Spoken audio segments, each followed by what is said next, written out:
Greetings, everyone, and welcome to day 3 of International Conclave on Global Perspectives on Education in COVID-19 Times, organized by Kanya Vidyalaya, the Autonomous and Heritage Institution. It's my pleasure to extend a cheerful welcome to you all. Your presence makes us very happy. On behalf of KMV, I wish you all a convivial welcome, and it's my pleasant duty to welcome you all to this conclave. Light symbolizes brightness and prosperity.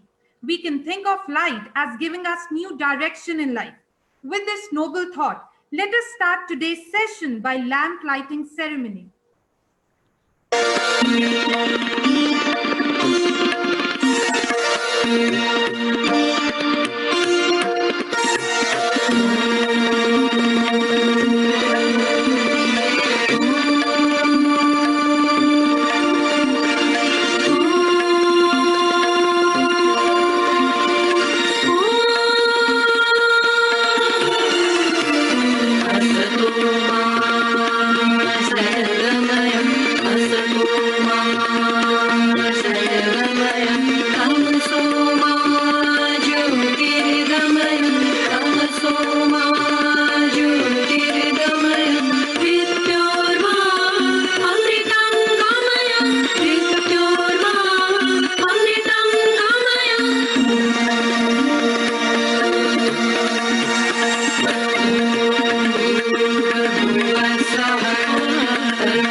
Before we get started, I would like to invite our worthy principal ma'am, Professor Atima Sharma Dwivedi, a dynamic academician with a wide progressive vision, having pioneered various disruptive innovations for quality advancement in higher education and alumna of Harvard Graduate School of Education, USA, and a constant source of motivation to please share some few words, ma'am.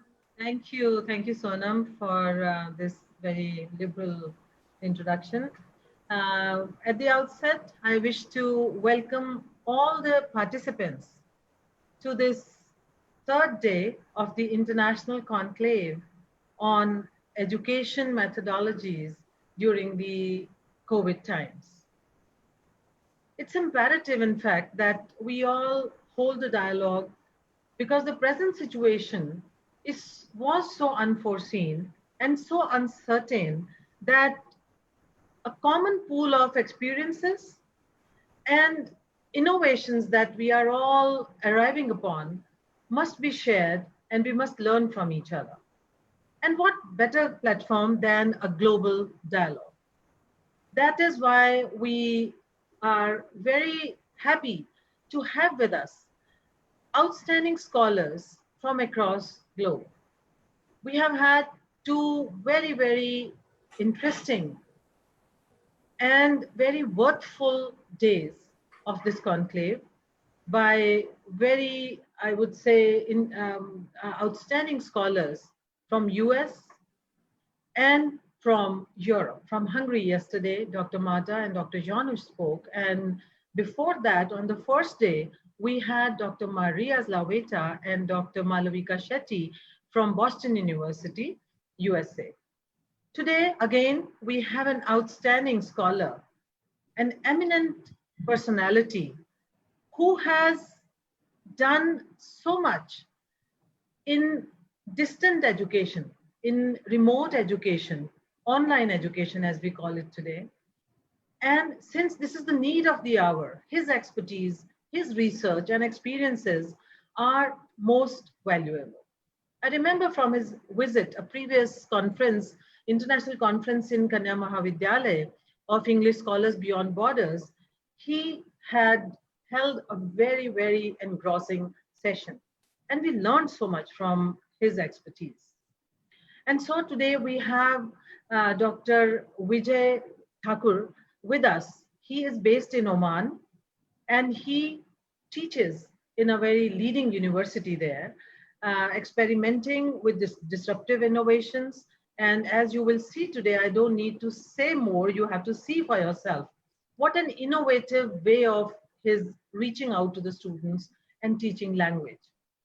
I just want to say one thing, that though he is using cartoons in connection with language development, but this is actually relevant to all disciplines. All faculty members of various disciplines can benefit from this.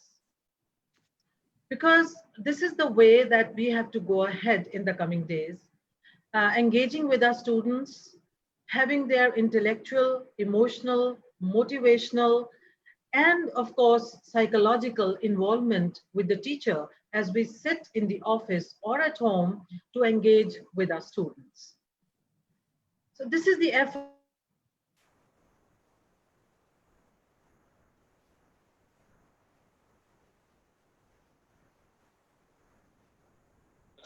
The man has Which, am I audible? Yes, ma'am, you're audible. Yes. Such experiences which we need today for effective teaching learning process. So welcome once again, Dr. Vijay Thakur, for being with us.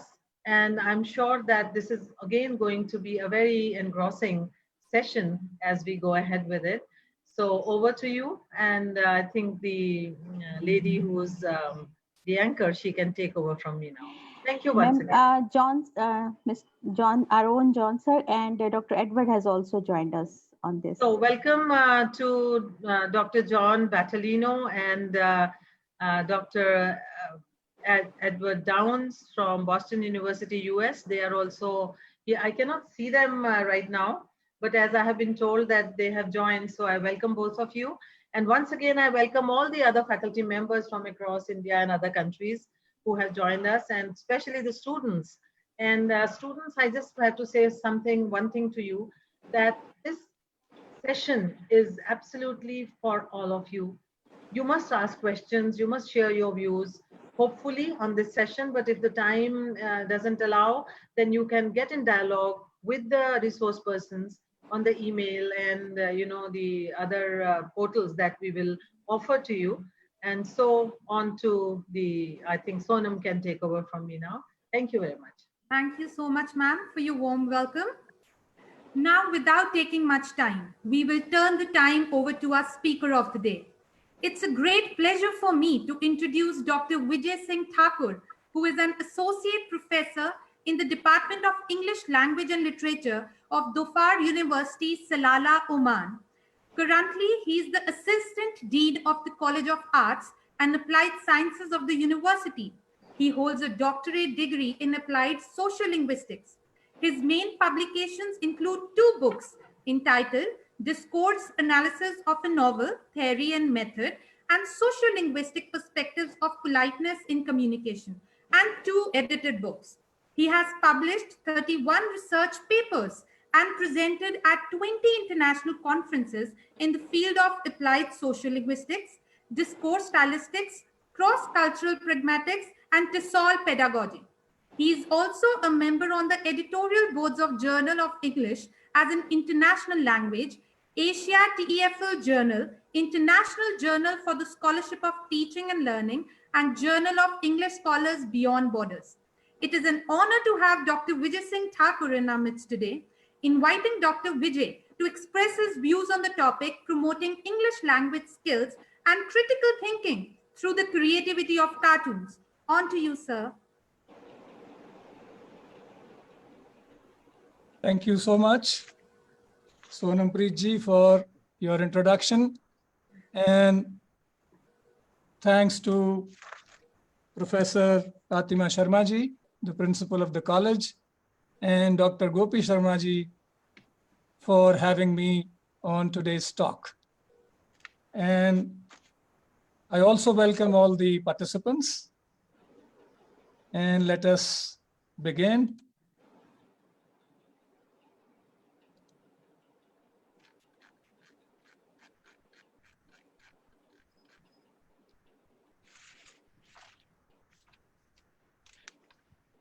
Am I audible? Shall I start? Yes, sir. Yes.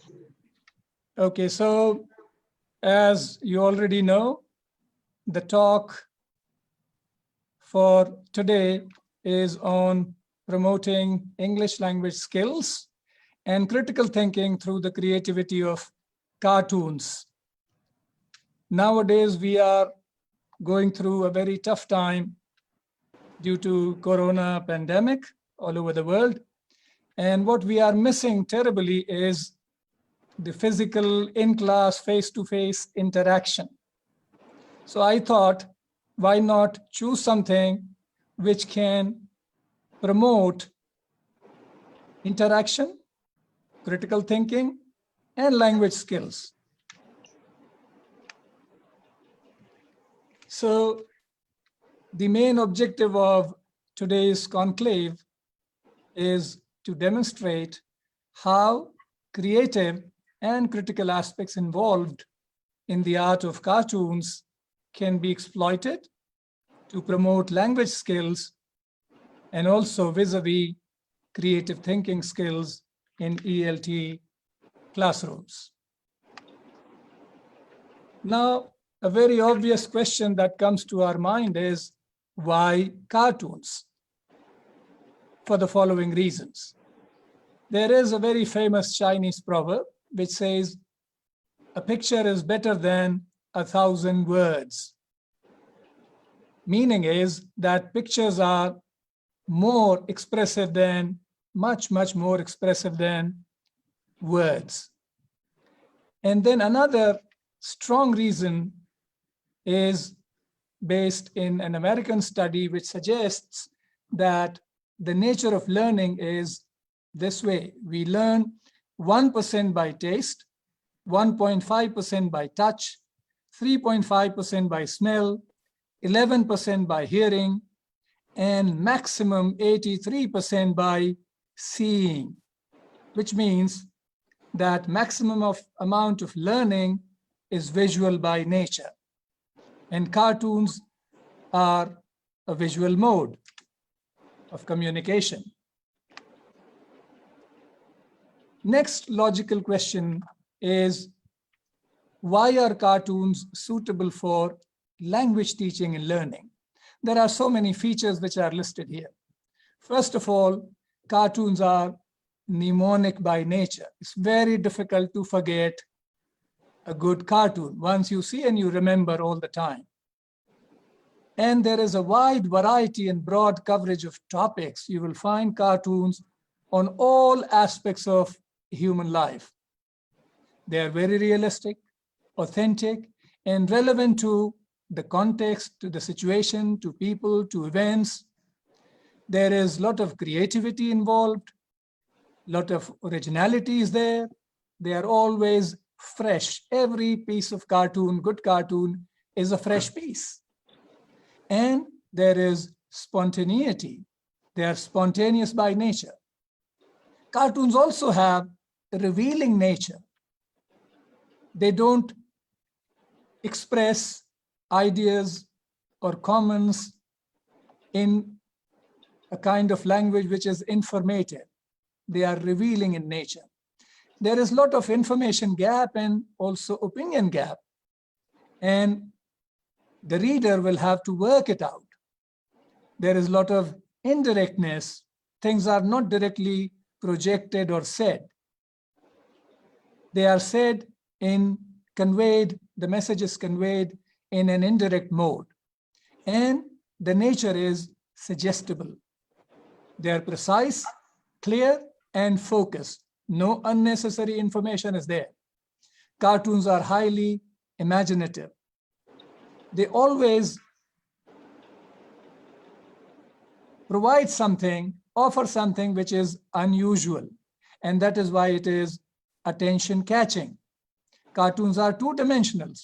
Pictures are there, and often there is some caption in the form of a language. Cartoons are also very tricky, and they are witty, humorous, and there is a lot of fun in them. So we can use all these good qualities and of cartoons, features of cartoons, and exploit them in English language classrooms. Now, second aspect of today's talk is critical thinking, promote critical thinking. How and why cartoons are suitable for critical thinking. If we look at the main features of critical thinking, which I have concluded based on a number of definitions from the literature, and there are three aspects. Critical thinking is an interactive process. It is a questioning activity. It is problem-based, and it is reflective, metacognitive activity. And to exploit all these things, we have a number of features which we just discussed. They are highly suitable to do all these things. The indirectness, suggestible and revealing nature, information and opinion gaps involved in cartoons, they offer sufficient scope for using the following mental abilities that constitute critical thinking, which are reflective thinking, interaction, interpretation, analysis, inference, and evaluation. So we will see in our activities, we will be doing all these things other than promoting the language skills. Let us explore some cartoons. I leave these cartoons 1 to 4, and I would request the participants to see the situation in the 2 cartoons, and in the next slide, 2 more cartoons, read the caption, and then we will go ahead.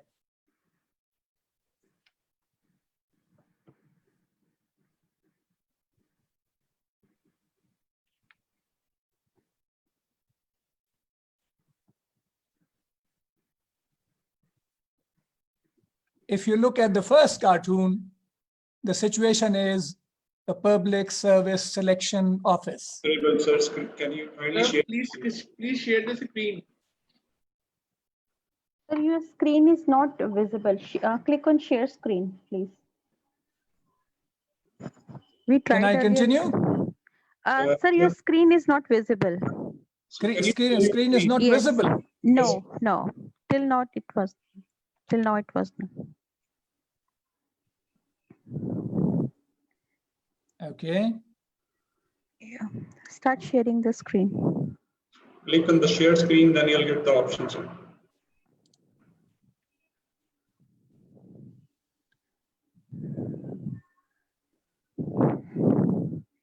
You did it earlier when we practiced. Yeah, I did. Yes. So let me go to Zoom again. Yes. Share the screen. Yes, sir. Share screen. Okay, I thought it was done. Yeah, Is it there now? Yes, but enter the Okay. full screen mode. Enter the full Yeah, screen. I'll do that. Okay. Sorry for that lapse. Fine, perfectly fine. Okay, is it visible now? Yes, sir. So look at these 2 cartoons. The first situation is Public Service Commission. People have gathered there for interviews for a job. And this looks like a job for a teaching position. And the cartoon caption says, I just asked the candidate to draw a chair and sit down and see what the teacher is doing. Draw. Yeah. Okay. Now look at the context of a college. Considering the size of the donation I have given to my son, seat here, I'm not going to let my boy sit in any ordinary seat.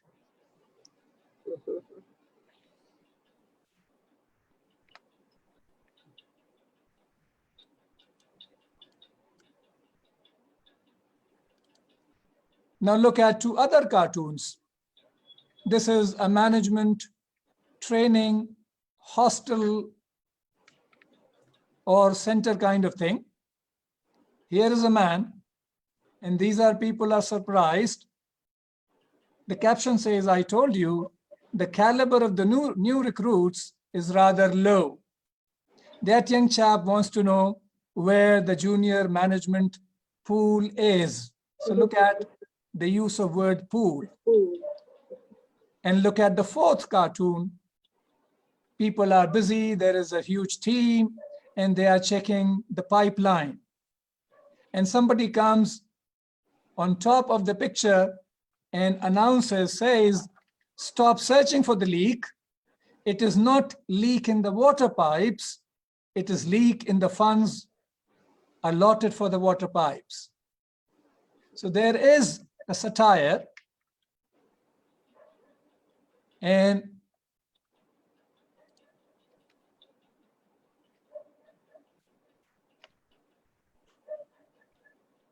why this is not changing?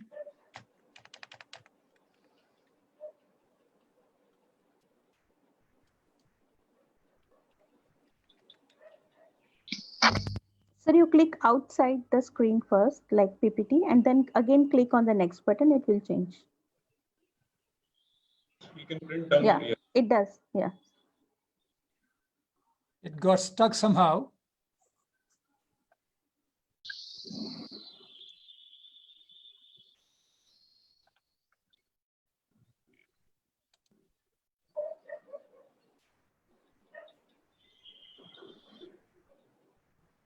Yes. Okay. Yes.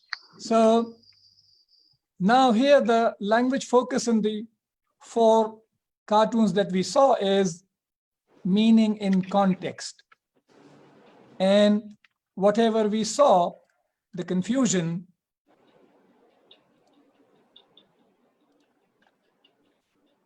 it refers to the phenomenon of polysemy. The meaning of words depend on the context in which they are used. And there is no such thing as the meaning of a word in isolation.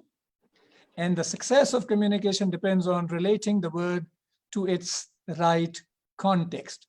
So what has happened in the 4 pictures is that the characters, main characters, have deviated from the specific context of the use of the keywords like draw. The teacher took the other meaning of draw, drawing.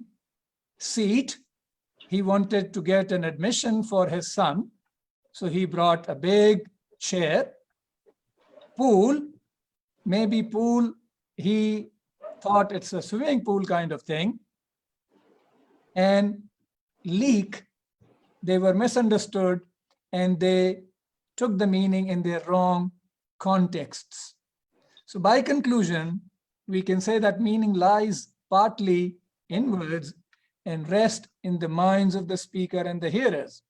And in addition, the context also plays an important role in determining the meaning. Who says to whom, when, where, and why depends on all these factors.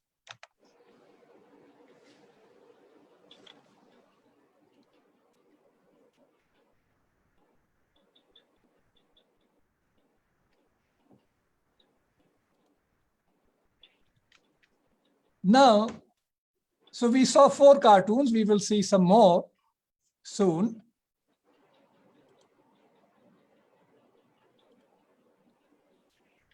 Let us see some general tasks and activities which we can set on most of the cartoons. We can ask the students, for example, these 4 cartoons, we can ask the students to replace the keywords with the synonyms. For example, pull for draw, place for seat, group for pool, and crack or hole for leak in the above 4 cartoons. And then ask them to see what happened to the effect of the cartoon. And we will find that because of changing one word using the synonym, the whole effect of the cartoon and its effectiveness is lost.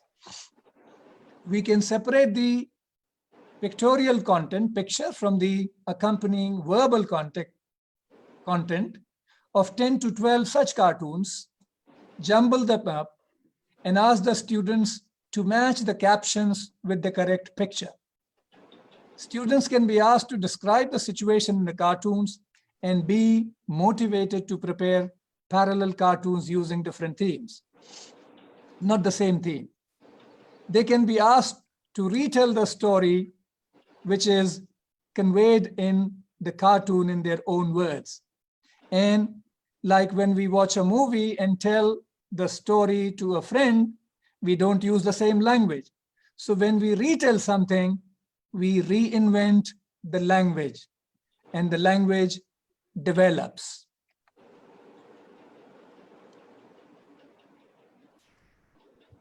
We can also ask our students to study the whole semantic range of the keywords used in the cartoon and draw a word diagram, word network diagram by connecting the related words and phrases in use.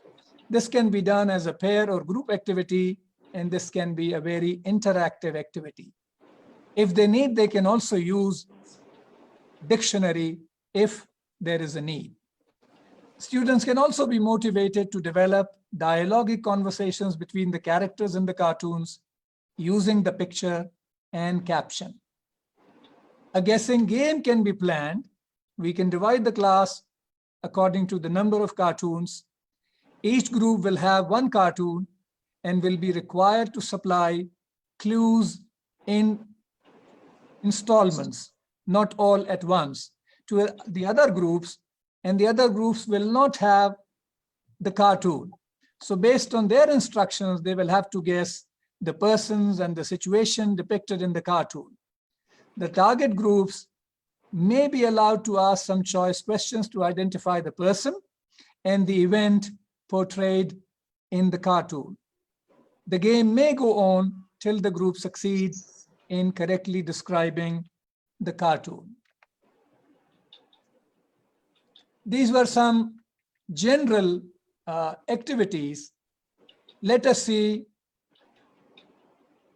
some more activities. Now look at this particular cartoon.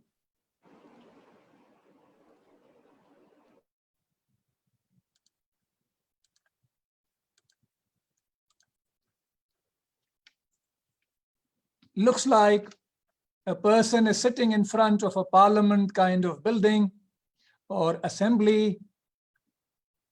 If you look at the dress here, they seem to be political leaders. And here you have a policeman, and you will always find this character, which is, people say this is R.K. Lakshman himself. Most of the cartoons I have used are from R.K. Lakshman. Look at the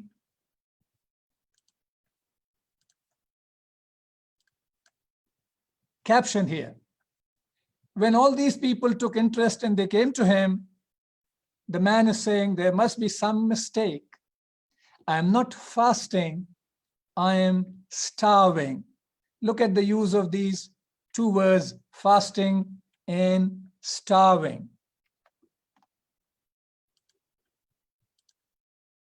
Such cartoons as the one above can be utilized to make the students aware of connotation of words. The two words have totally different connotations, fasting and starving. In both, you are not eating, but the meaning semantic range is totally different. In this cartoon, the students may be asked to investigate the connotation of the two keywords, fasting and starving, which contrast with each other in the context of this particular cartoon. And there are satirical overtones in it. If you look at the situation of the person in the cartoon, he doesn't seem to be a politician who is sitting on hunger strike. Politicians generally sit on hunger strike, so they are fasting. So he said, there is some mistake.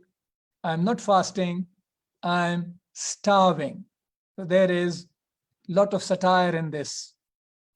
They may also be asked to find out as to which connotation of the two words are latched onto in this cartoon.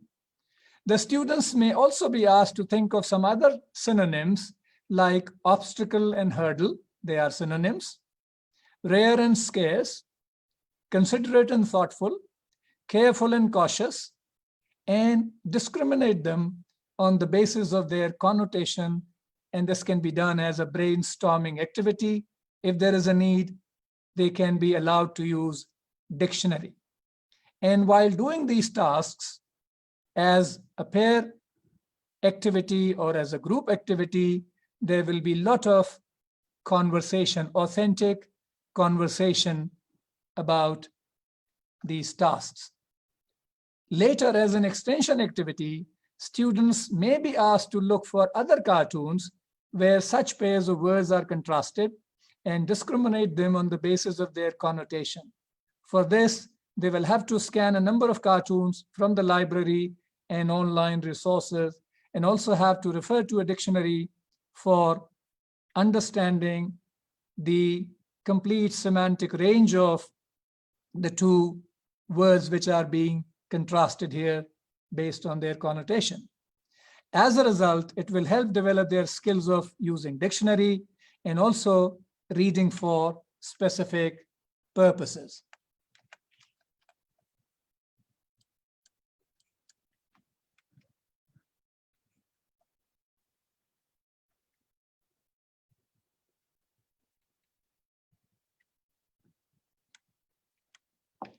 Let us look at the next cartoon. This cartoon, figure number 6, draws our attention towards the chameleon nature of words. Focus here very carefully. The two words on top, this is like a banner, and two words here in the caption. It says on top, the banner shows show charity. And this is a kind of auditorium where some performance has to be given to the audience. And look at this lady, seems to be a dancer. And she's objecting to this banner here, this notice, show charity. And then this man is answering her question, and he says, yes, it's a mistake. So she's saying there is a mistake.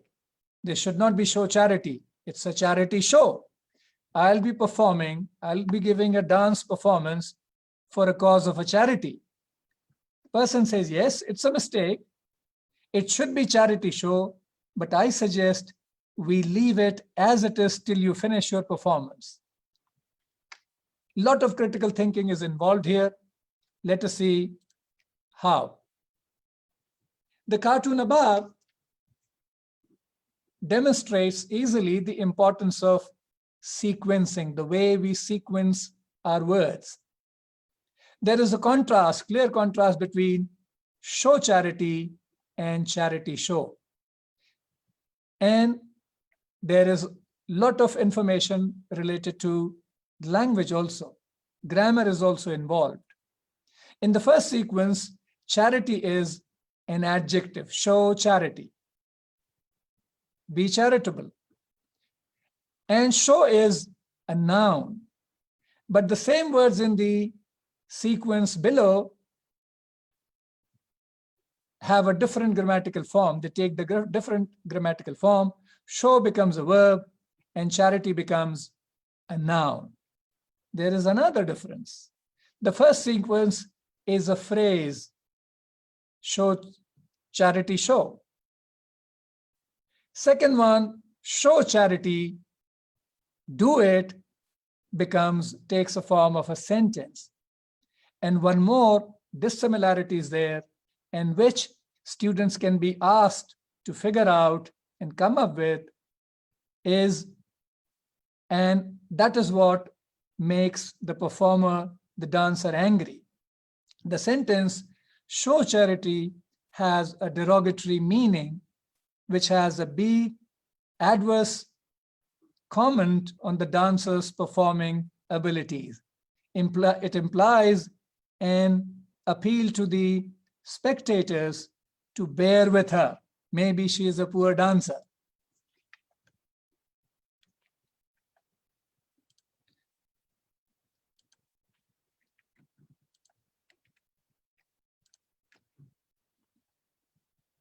in between these captions are coming and disturbing these messages. I don't know.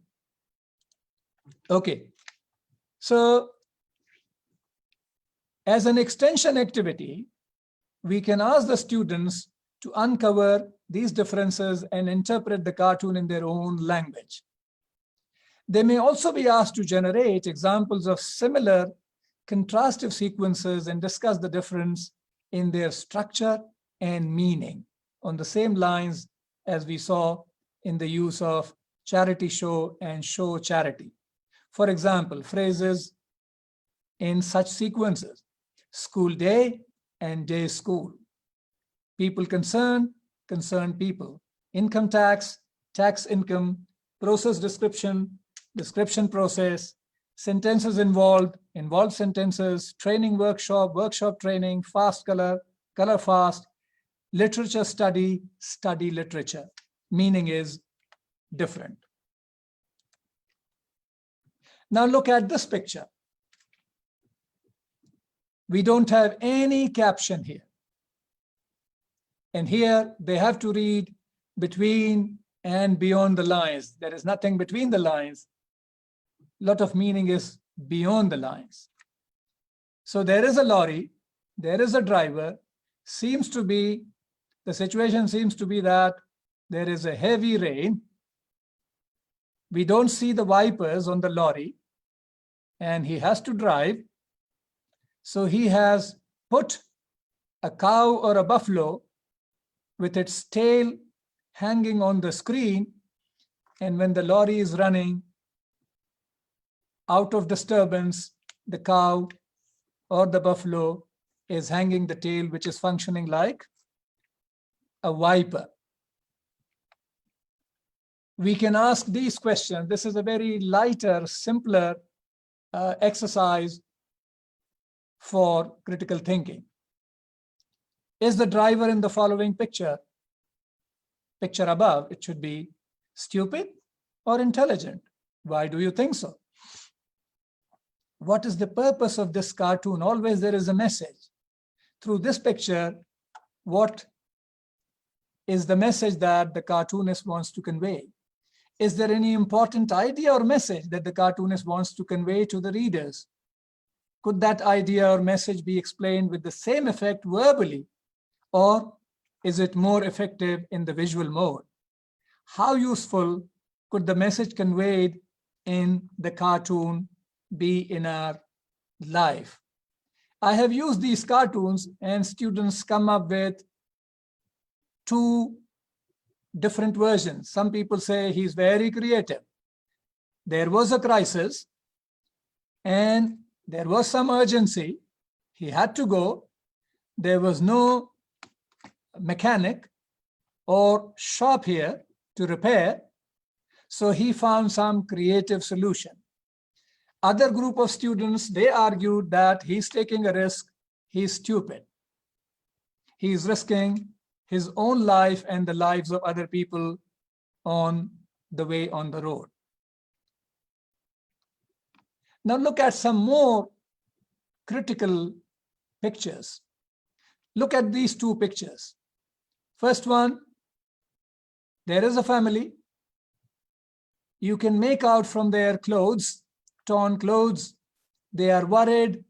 These bubbles show maybe he is the father, head of the family. Look at this child, look at their belongings, and they are sitting just below on a square, and which shows different ways leading to these places. This road goes to Bear Park, Tiger Project, Bird Sanctuary, Crocodile Park, Deer Park, and look at the contrast. So a lot of critical messages there, satirical messages there. Look at this one. These are all missiles launched. Aliens are coming from another planet, and they are talking, and one of them says, I think we have reached Earth based on these launched missiles, weapons. Now look at very critical questions. What is the central idea in the two cartoons? Is the idea presented in each cartoon in an effective manner? Are the ideas presented in the two cartoons highly exaggerated?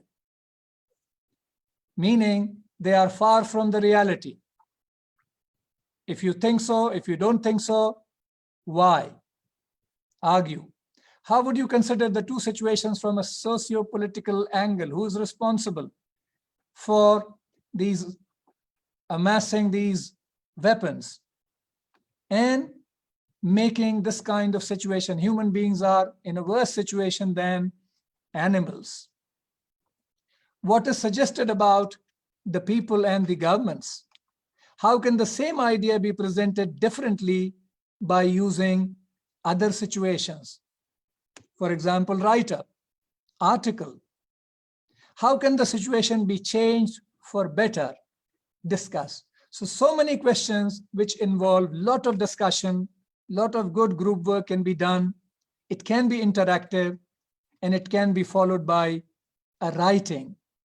After discussions in the classroom, students can be asked to write a reflective or argumentative essay on, for example, the topic arms race and poverty, which covers both the pictures.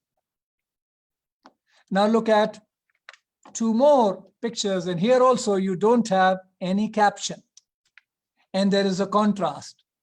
Look at this person lighting a cigar. Look at his lighter. Something very significant is here. If you look at carefully, we can ask our students to look carefully and identify. Look at his dress, compare with this man. Look at his body, compare the body with this man.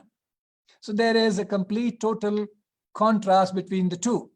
And here on this lighter, there is a symbol of a dollar, which is very significant. And look at here, this man has no dress. Half the body is bare body. This man is very healthy. This man is very weak. Malnutrition is clearly visible. And look at these spikes or nail-like things which are numbered 1, 2, 3, 4, 5, 20, and which continues. What does this reflect? Who are the characters in the two pictures? We can ask the students to identify. Do they represent a particular section or class from a social point of view? Society is divided between classes and categories. Can you comment upon their life and social status, the two people which are representative? What is the significance of the dollar in figure 10 and the spiked plank with numbers in figure 11? Can the dollar and numbered spikes be associated with the life of people in the two pictures, daily life? Is their life, are they symbolic to their lives, daily life? The life of a poor man is similar to whatever is shown in the life of a rich man. Can you read any message in the two pictures? Who's responsible from a social and political point of view for the total disparity or contrast which we see between the two pictures, which refers to the situation of the people in the society? Lot of critical thinking. Two more pictures. Look at the picture here. The theme is the same. This picture number 12, this picture number 13, both are on pollution. Look at this picture, but presented differently. The same idea, same theme is projected by two different cartoonists differently. Look at here. This is a situation in a flight.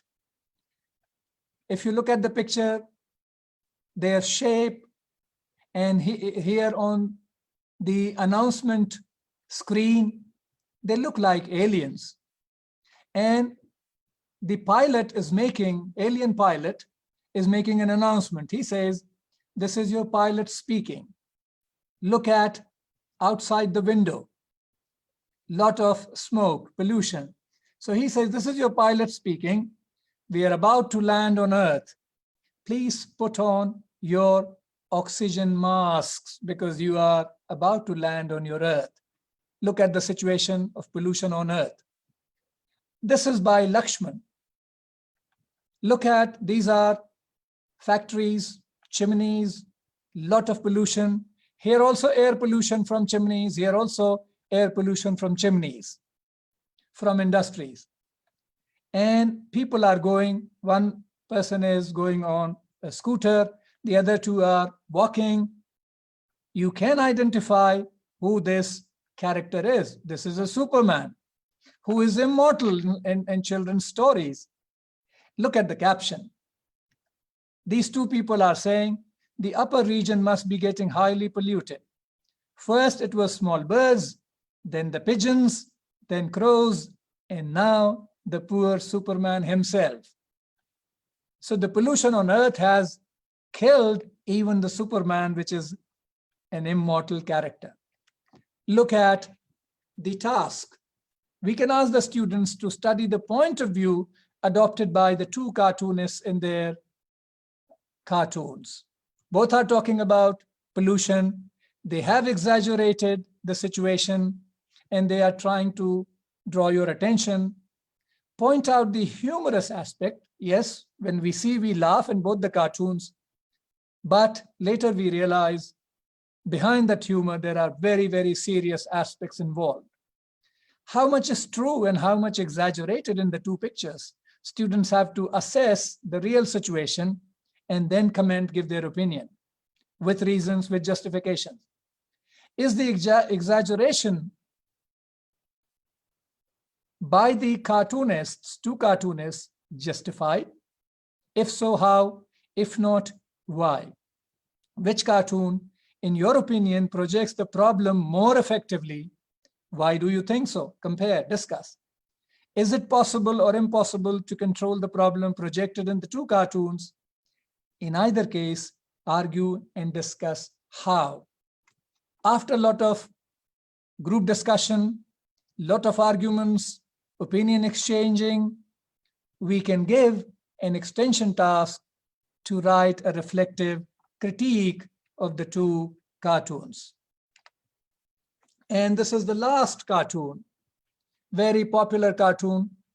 Look at carefully.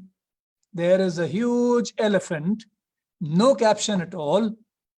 There is a glass, very familiar glass. And look at these people, look at their dresses, who these people could be, what are they doing, why are they touching different parts of this elephantine figure. And look at particularly the lips here. It clearly, the specs and the lips, the smile is symbolic of a very famous personality in India, particularly the freedom movement, freedom struggle of India. You can identify, I'm sure you have already identified. We can ask the students to answer the following probing questions, a lot of critical thinking. Which of the following captions suits the idea presented in the above cartoon best? A, the elephant represents a giant living species on Earth, which is elephant. People need to respect the biggest animal on Earth. The personality represented in the picture was so giant and illustrious, nobody could understand the elephantine personality represented in the picture fully. Then further questions. Can you recognize the personality depicted in the cartoon? Who are the human beings shown under the elephantine figure? Can you identify them? They are the political leaders who worked with this giant personality during freedom movement in India. What are they doing by touching different parts of the elephantine body? Is there any message that the cartoonist intends to convey through this cartoon? What is that unsaid message? Do you agree or disagree with the cartoonist's message and why. And here also, we can give a writing task after doing this brainstorming, discussions, arguing for and against, a writing task, and the elephantine personality of so and so, which is depicted in this cartoon. I'm sure you must have already identified this man is Mahatma Gandhi. And these political leaders, the cartoonist wants to say that nobody actually, whoever touched the trunk, he thought Gandhi is only this much. Other person who touched the feet thought Gandhi is this much. Somebody who could catch the tail of him understood Gandhi is only this much. So Gandhi's personality was so vast, infinite, not one person could have understood full, complete Gandhi. This is the message. Now, concluding remarks. We have seen so many cartoons, 14 in number, with different tasks and activities related to language, skills, related to discussions, related to reading, reading between the lines, reading captions, having discussions, and lot of critical thinking tasks and activities. And when we do group work, pair work, we can integrate all the skills. They will be taking notes, they will be talking to each other, they will be reading the captions, they will be listening to each other. So all the 4 skills are integrated. And a lot of critical thinking is also developed. So we can say, conclude that carefully selected cartoons have a considerable potential for promoting language skills as well as critical thinking skills in English language classrooms, as we have seen in this session. Creative and innovative teachers can design several learner-friendly tasks and activities on cartoons that can help not only in developing and promoting language and critical thinking skills, but also in ensuring better learner motivation and better learner participation in the learning process, because they are very appealing. And these are some of the references, sources that I have used to develop. And lastly, question and answer session. And then after that, since we will be moving to question and answer sessions, I may not have the time to come back.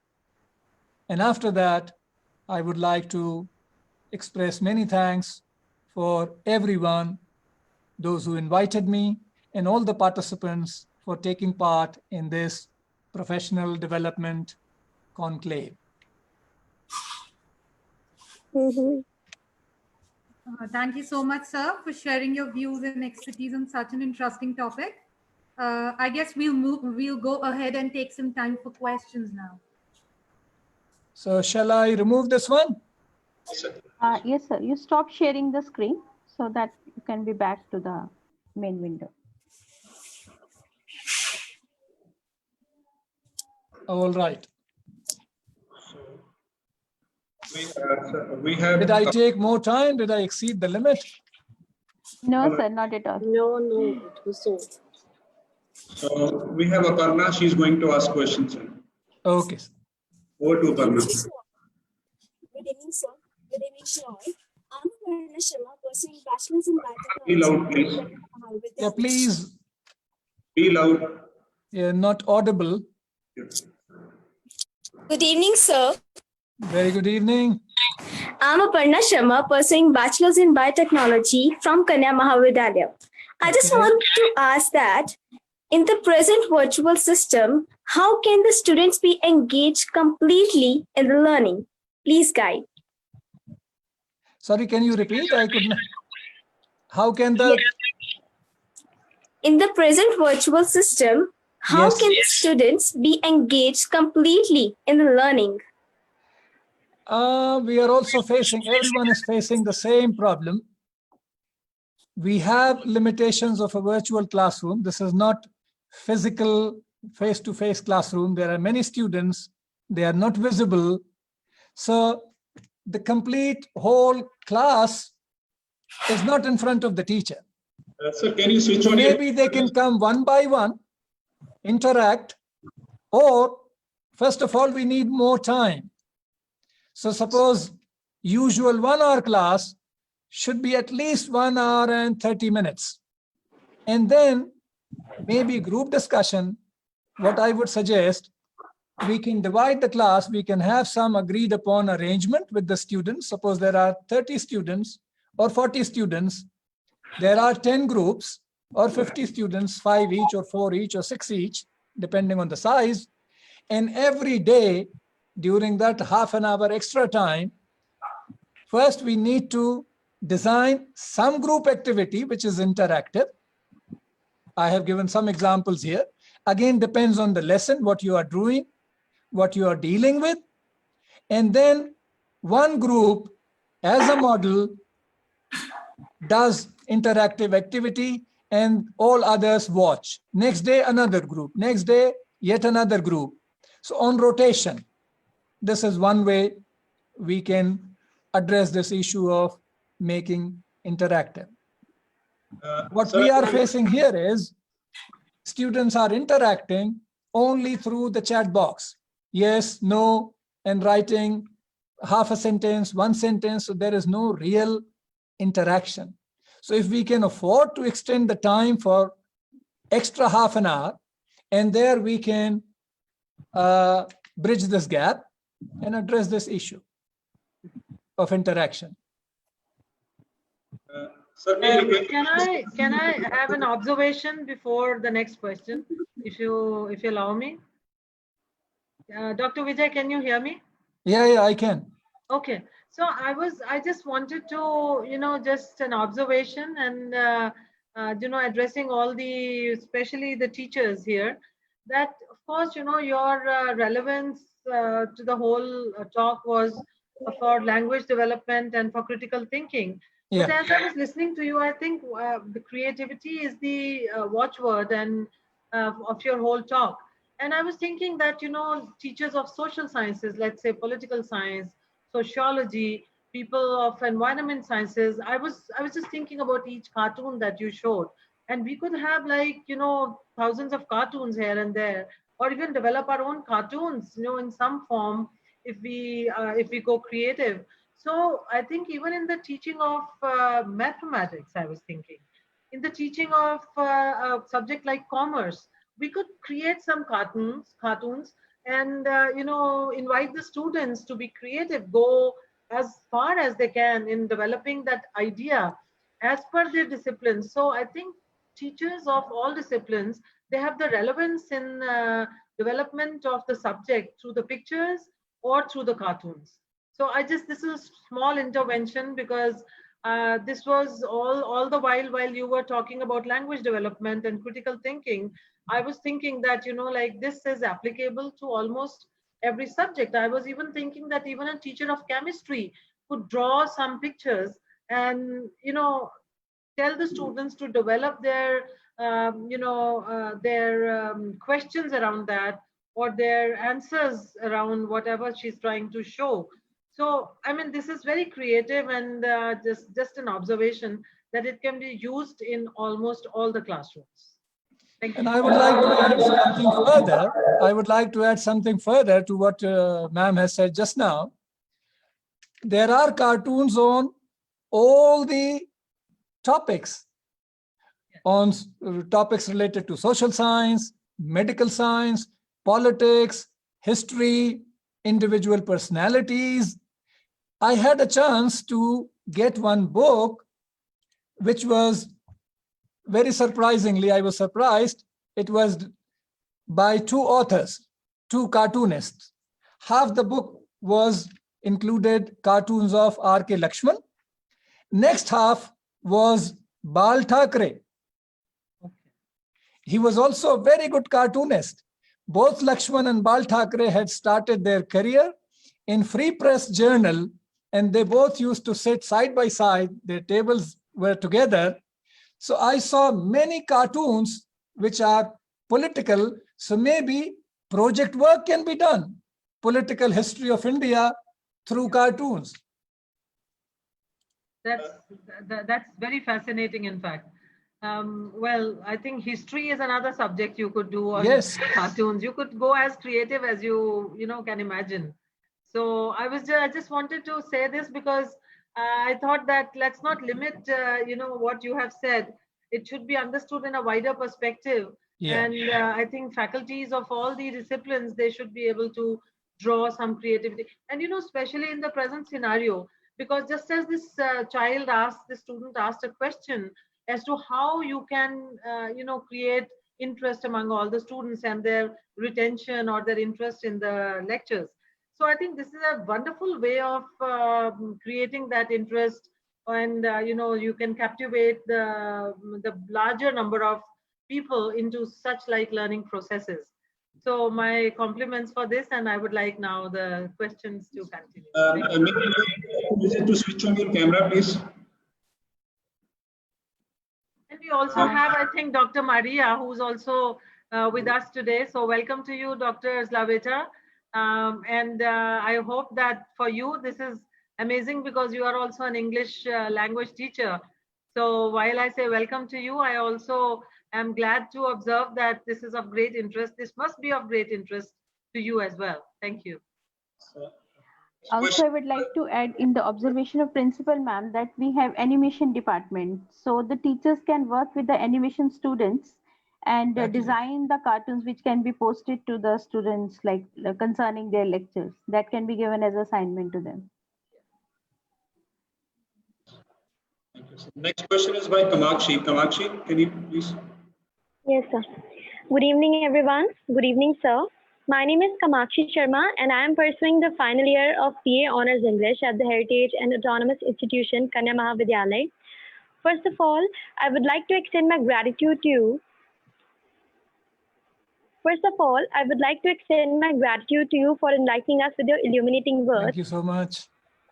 And now, coming to my question, well, I guess students will love the idea of incorporating such creative approaches to academia.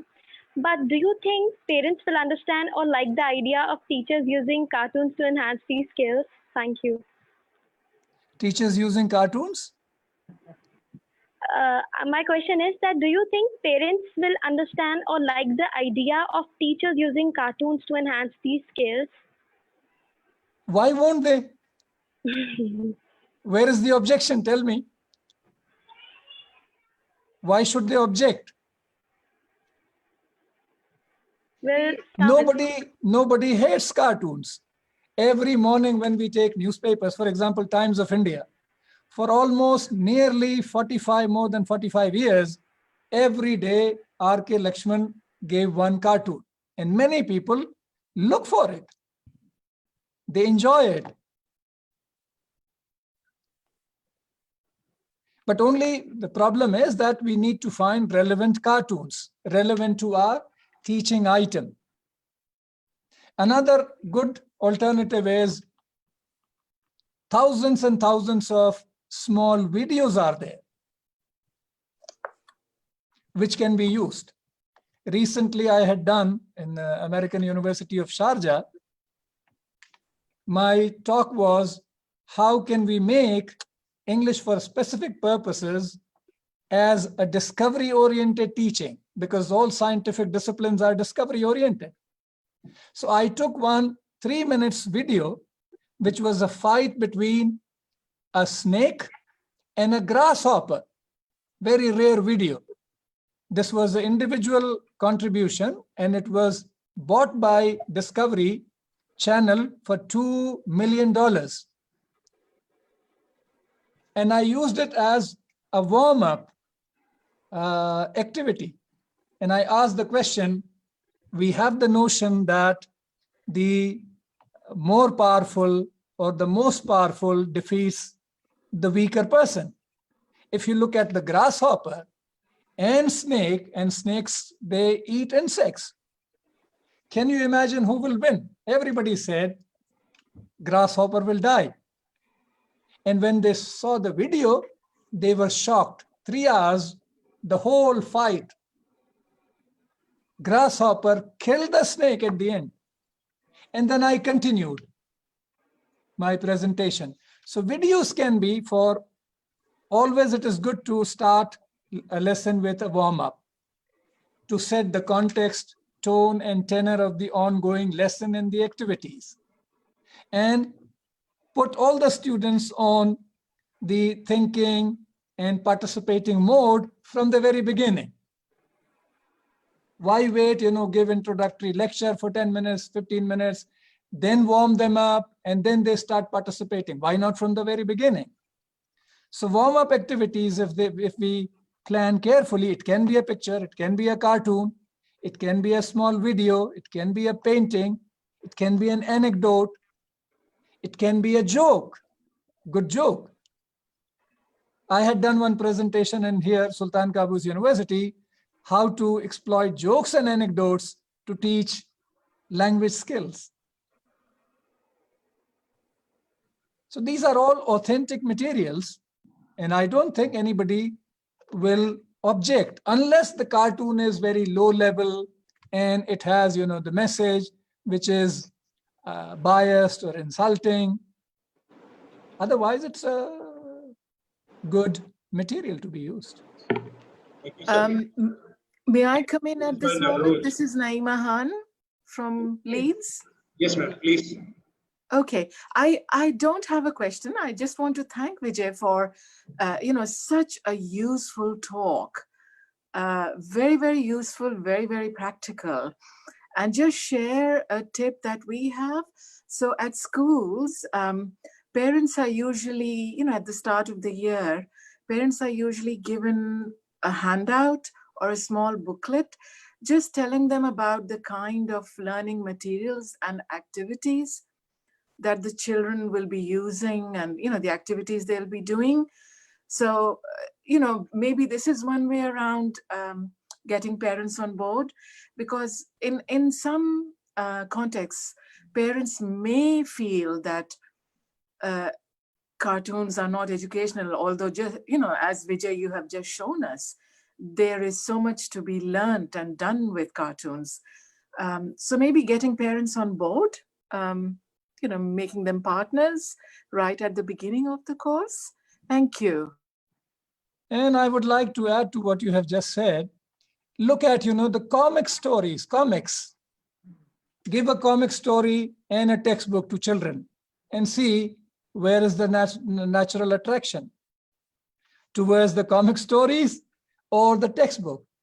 So visuals. That's true. So That there is is so a true. natural attraction, so which can be exploited, positively. Yeah. There's been research around using manga books in Japan for language learning, actually. But anyway, this is not my talk, so I'm going to be quiet. The next question is by Navroz, please. Yes. A very good evening to all of you, and good evening, sir. Very I am good evening. Navroz Kaur from Kanya Maha Vidyalaya. Firstly, I would like to thank the eminent speaker for such an enlightening and interesting session. Thank you, sir. Sir, my Most question welcome.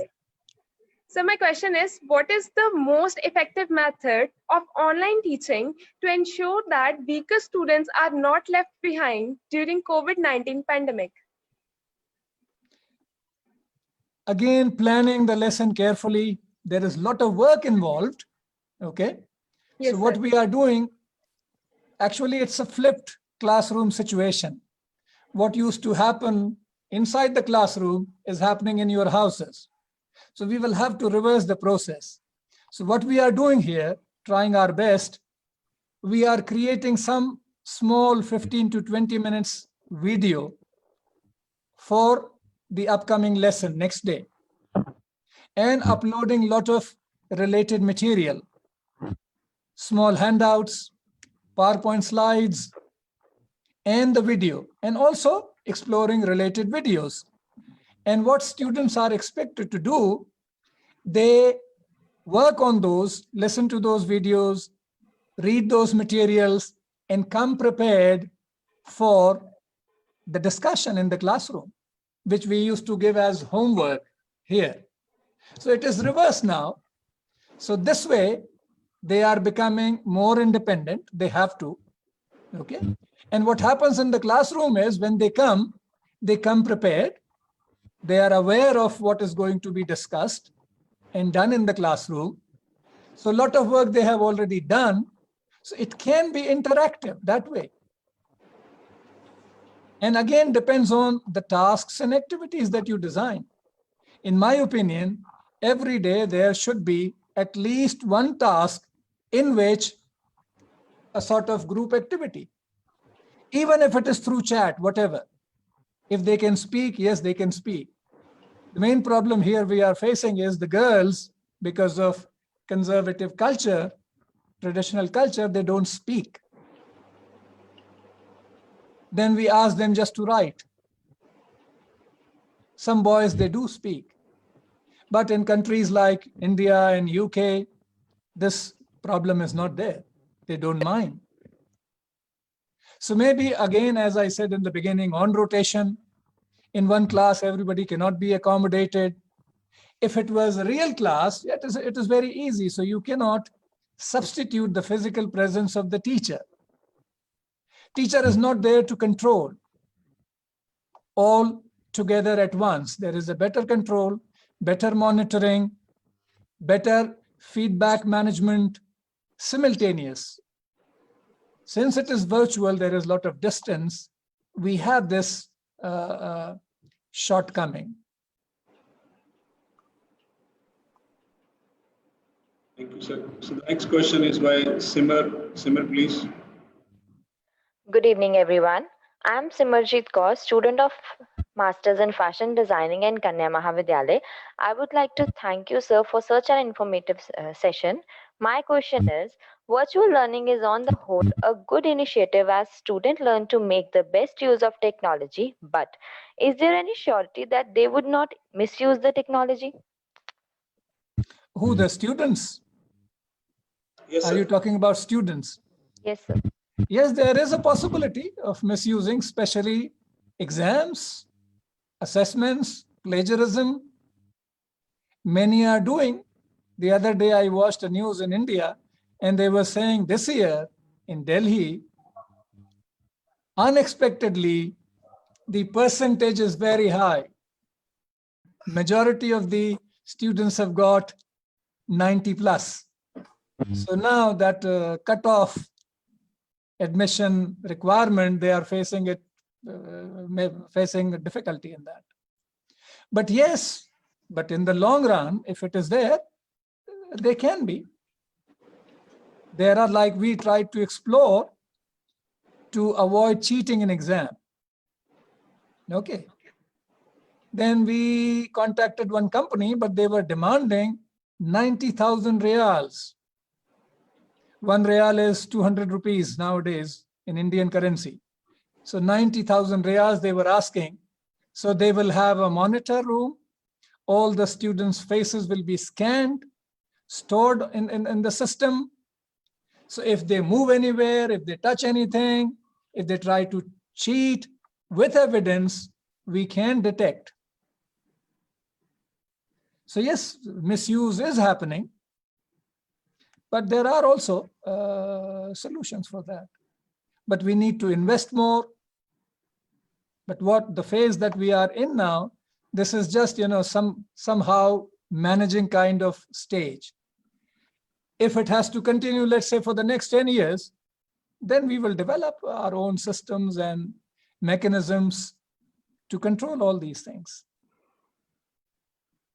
Like many students, they log in and they leave the classroom. They say, we are just listening. So actually they are not there. So such things are there. But everything has a solution. So the problems only bring solutions. They need to be examined, and I'm sure teachers are doing their best. They are trying to control. For example, in my courses, number of questions in quiz format, 50, 60, 70 questions, so they jumble up, everybody is getting a different version. Okay, what I did was, I tried to prepare, but it takes time. I was teaching phonetics and phonology. There are questions for which you have straight answers, ready answers. If you make even small questions analytical, For example, we ask vowel sound, E and U. U is a back vowel sound. Back of the tongue goes in the direction of the palate. And when we articulate E, front of the tongue goes to a certain position, and we have labels for that. That is, this is unrounded, front, between, half open, and half closed. So what I did, I gave them 3 words. The vowel sounds in the words beat, boot, and butt. Now you have 3 different vowel sounds. And then I gave 4 options. They are this or this or this. So first they have to analyze. So unless they really know, they cannot do that. And they don't have too much of time to consult people. They have only 2 hours. So they cannot waste time. So they will be forced to prepare. But this was, partial success. Still, yes, they misused. I agree with you. To be honest, they are misusing. And cheating happens everywhere. Even in best institutions. I think in 2014 or something, 200 senior students were caught cheating in Harvard. They are best students, but they have compulsions to go for cheating. They were attracted to.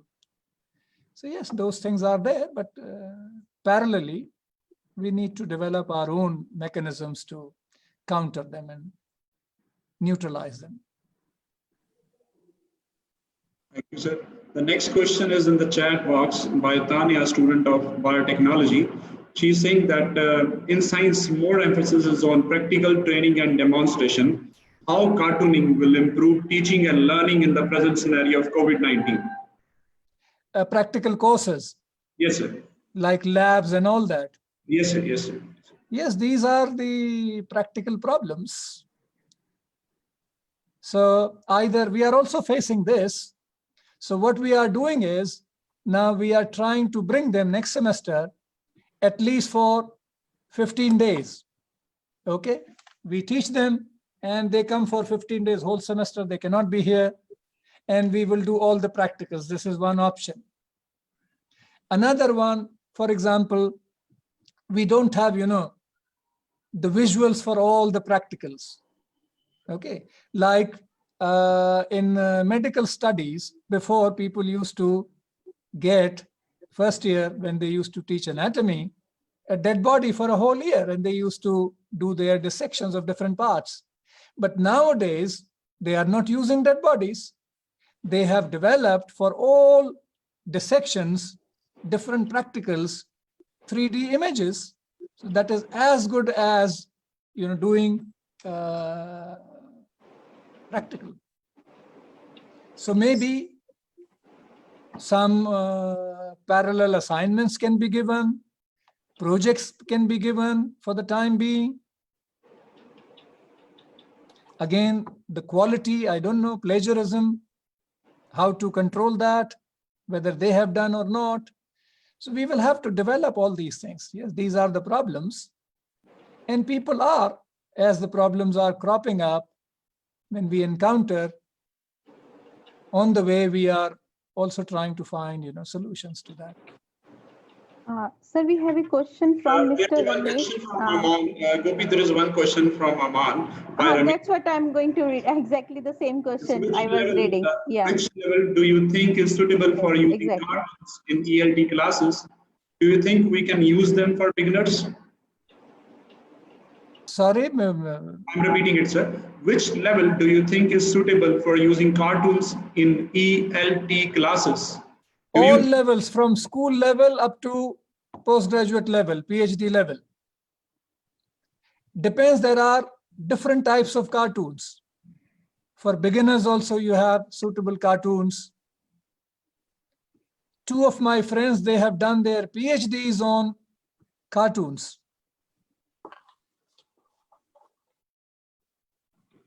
Dr. Gopi, please go ahead. Sir, there is a one question from Mr. Lemis Omar from Dofer University.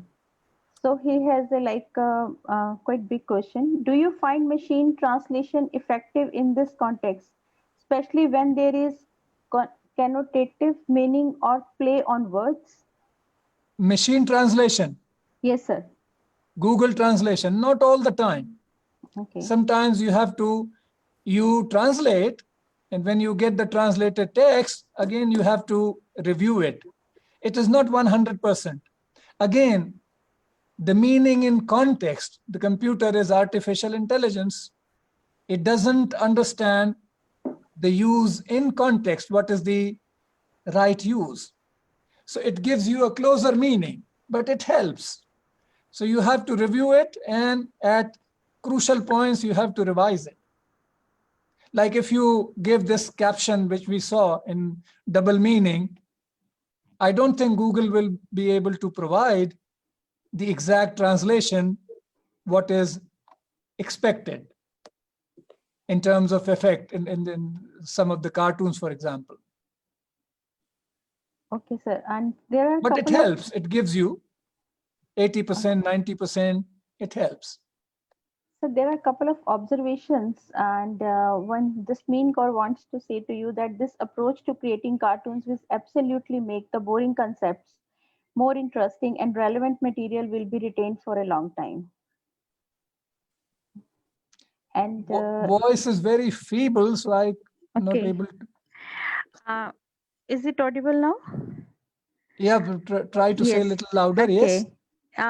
There are like some of the students and the participants, they had some observations for you that the approach of creating cartoons will absolutely make the boring concepts more interesting, and the relevant material will be retained for a longer time period.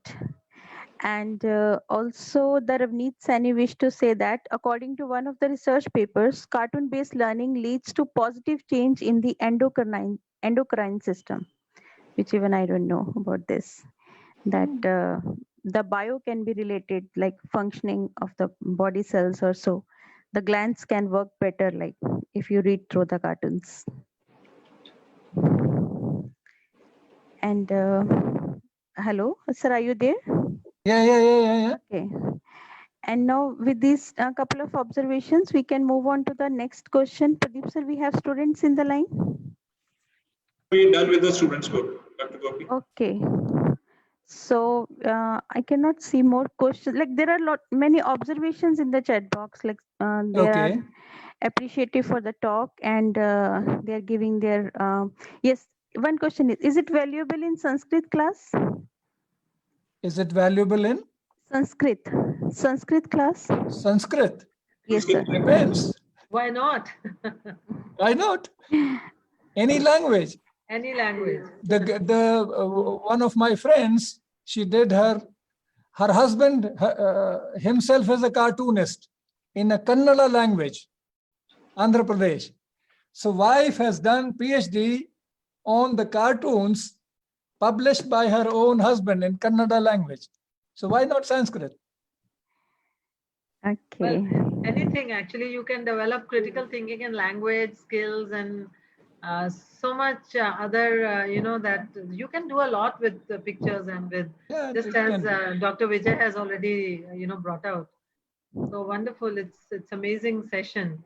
Any more questions? Can I ask a question? Yes, So yes, please. Please go about ahead. your teaching methodology, how much syllabus do you cover by way of cartoons? What is the ideal, methodology? Because it is not possible to cover everything. But how do you manage? Just share your observations regarding with us your modus operandi, how you teach the classes and how the syllabi is covered. Are you talking about virtual classes or in general? No, cartoons. Cartoons, if we entwine cartoons in our teaching methodology, how much of our syllabi, like how do you ideally do it? Covering the syllabus is one major, focus of ours and that of the students too.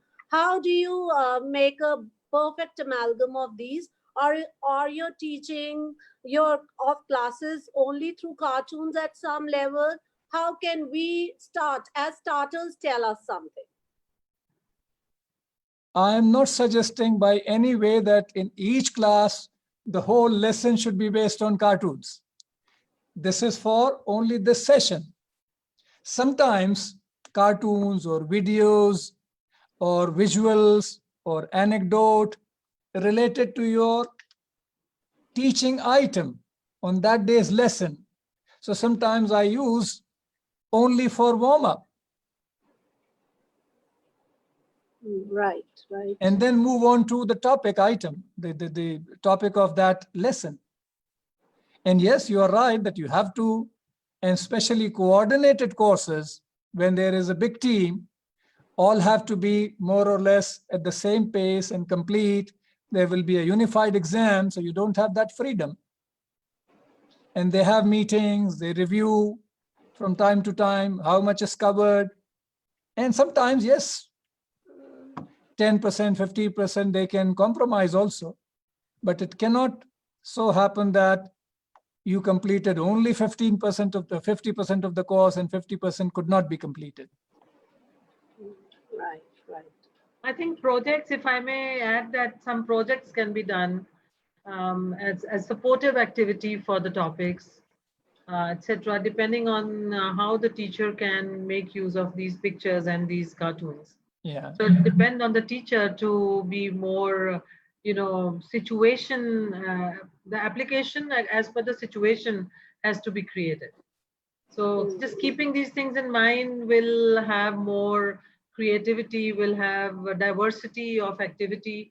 And I think a very good outcome is that we can retain the interest of the students, because the classes can be boring online sometimes in the absence of a physical interaction with it. Very right. So these can substitute, as Dr. Vijay is rightly bringing out, warming up or substitution, or even group discussions can be done, on a project written on a card or a picture or a cartoon.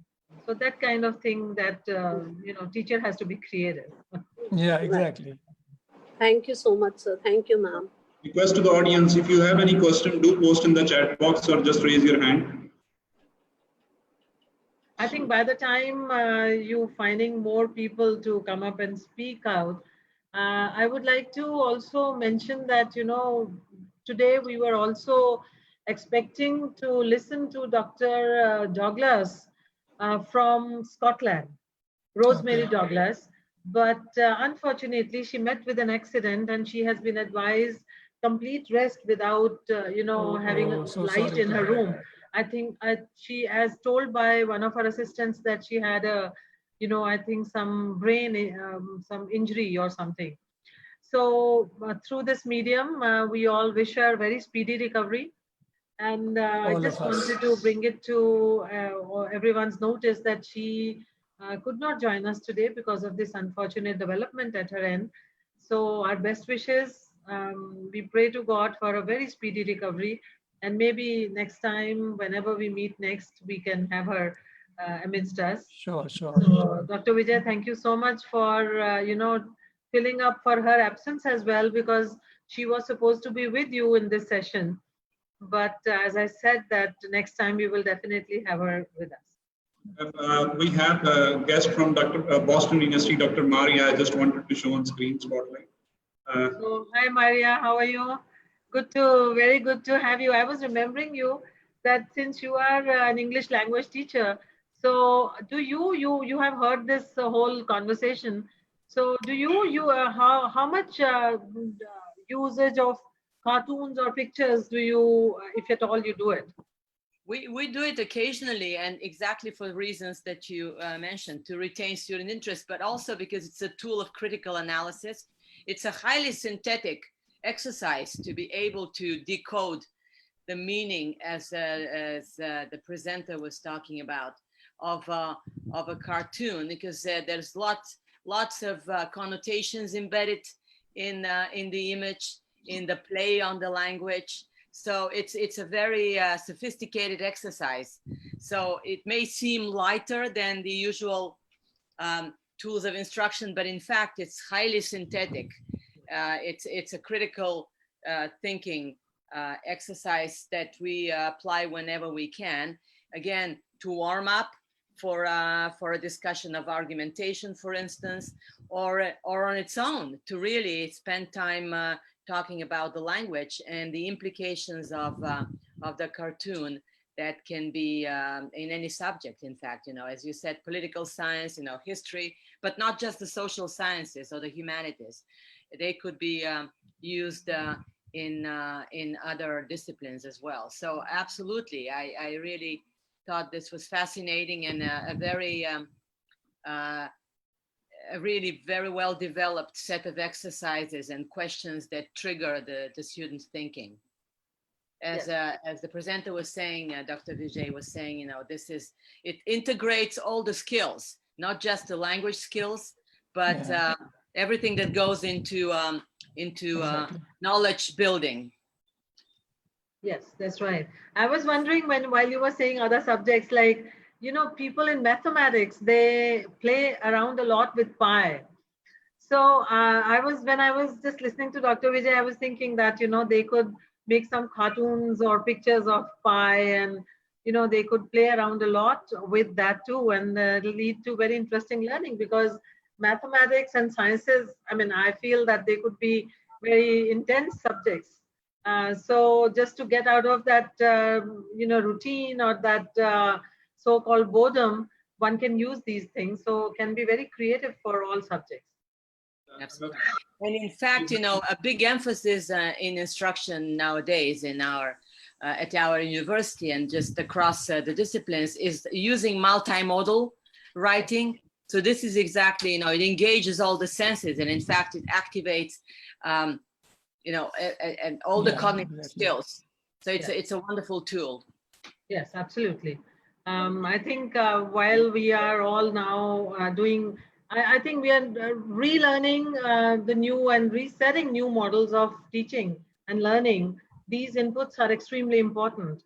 And I can't stop thanking, all the resource persons, all the... We have Dr. Jones, Dr. Jones from Boston. Yes, John Batalino. You deal a lot with the students. Thank you for being here. In fact, all your life, you have only, this is your intense experience so that is the core of all, academic activity, that building up students. So any comments that you have on what Dr. Vijay said?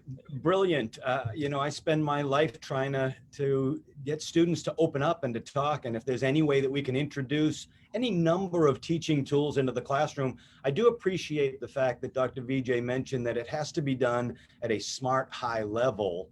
And I think that was in response to how would parents appreciate this type of teaching tool. And I think that's because sometimes we trivialize cartoons. But again, if presented in a smart context, you can really open up some dialogue and some conversation.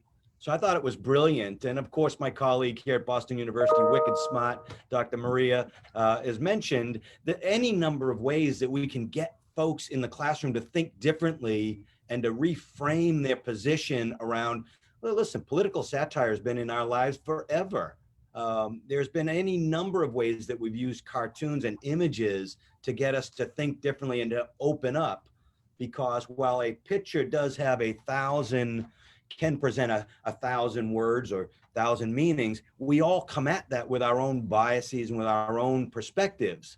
So an image could create a different perspective from others. So as long as it's followed up with some dialogue and some context, brilliant. So it was a really great day. Thank you so much. Thank you. Thank you for your... Edward Jones from Boston University. Oh, hello, Dr. Downs. How are you? Downs, wait a minute.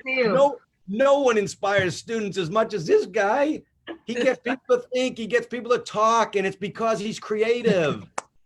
I'm telling you, man, great to see you. It's so nice. It looks like the whole world coming together on this small screen. Thank you so much. Dr. Atama, thank you for this opportunity, and the great Dean John Batalino. I'm looking forward to your presentation. You always inspire me. Your attitude, your zest for life. I think you can really enjoy that as we move forward. I just, I only woke up about an hour and a half ago here in Boston, 2 hours ago, and I've been drinking coffee. And as I drank my coffee, I was just reminded, I thought, you know, look at, if you're trying to get across a point in the classroom or in conversation or with family or with friends, or even with somebody like a professor or another student or a roommate, you use what works. And what I learned this morning is that cartoons certainly work. And this notion that we have to use peer-reviewed studies on somewhat esoteric references isn't always the way to go. I was also very impressed by Dr. VJ, very impressed, and I'd like to read the two PhD students who realized this and went ahead and did PhDs using cartoons. The last thing I'll share is I was reminded when I was studying for my PhD, there was a professor, and some people thought he was kind of crazy because he would use all kind of texts. He used the term text in order to teach. And I remember one time he talked about cartoons, just that. One more thought, if I may. I just received, if you can see these, 2 Boston newspapers today.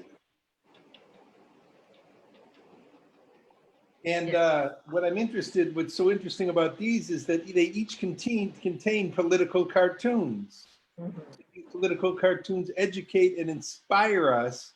And the last thing I would share is that the cartoons are not only instructive and fun and illustrative, but also, my friends, if you think about issues of propaganda, for example, very, very powerful. So satire or witty techniques used to ridicule a subject are in fact very powerful and also can be dangerous. So this notion of cartoons as text through which we learn ranges from the fun and interesting to the dangerous, etc. So I must tell you, I'm very nervous about tomorrow when I speak, because I've been listening to these people and looking at all these smart people, and I'm thinking, oh my gosh, I better prepare today. So I've got to go prepare my talk for tomorrow. I'm going to spend all day working on it just so I don't look too stupid.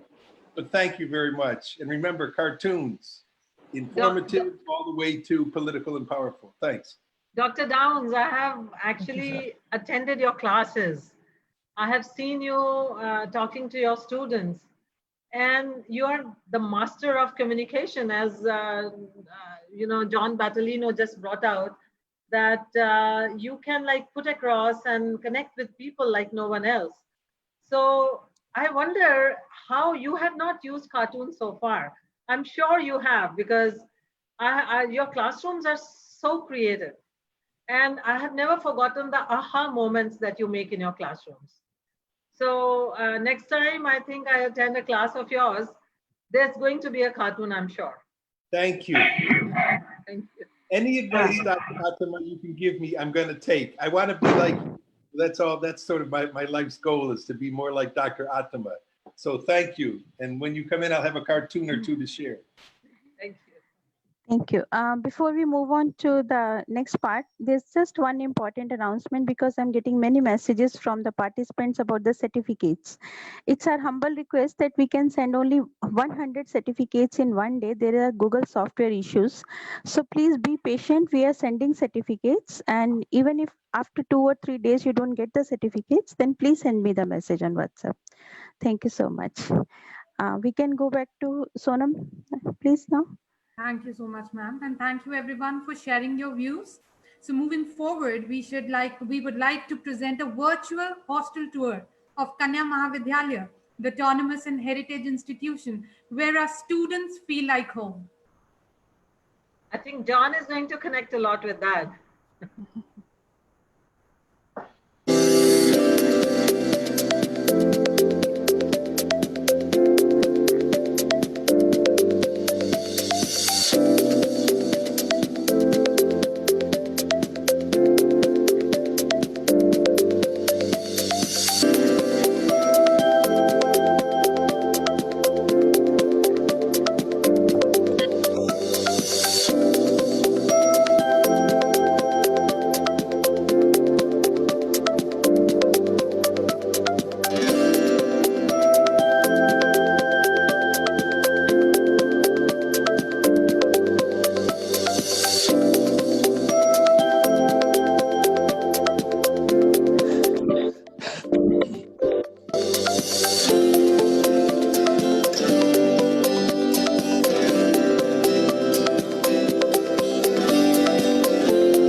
Yes, over to Sonam, please. Thank you so much. And I hope you enjoyed this short video. And it was such a lovely session. So now we are going to wrap up this session. And finally, on behalf of KMV, I would like to take this opportunity to place on record a hearty thanks to a wonderful and exceptional speaker of the day, Dr. Vijay Singh Thakur, for sharing their views with us. And also, I would like to thank to all the resource persons who all shared their views individually. And I would like to thank their principal, ma'am. She is the one who gave us this opportunity to have these sessions and to start this international conclave. And I would also like to thank each and every academician, scholar, and researchers who join us today, and all the participants. So thank you all, and we will meet tomorrow at the same time and for the day 4 of International Conclave. Thank you for joining. And if Madhumeet ma'am wants to add something, over to Madhumeet ma'am. I can just say thank you to everyone, and heartiest thanks, sir. As Sonam has already said, you have given such an informative, stimulating, and illuminating presentation which would stay with us much after we part from here today. And it's a big thank you to all the other eminent resource persons who make it a point to join us and also to motivate us by their luminous presence. Dr. Edward Downs, Dr. Maria, Dr. John, and today we had Dr. Naima Hunt. It was an honor to have you in our midst. Thank you so much for joining us. And the audience is already so wonderful. We don't come to know how time flies when the sessions are on. So we would, and a very big thank you to Principal Ma'am, Professor Tima Sharma Dwivedi, for making all this possible for us. And thank you one and all. See you tomorrow, as Sonam has said, at the same time, and the place can be of your choice. Thank you so much. Thank you, everyone, once again. Thank you. Have a good time. Good day. Bye-bye. Thank you. Thank you for having me.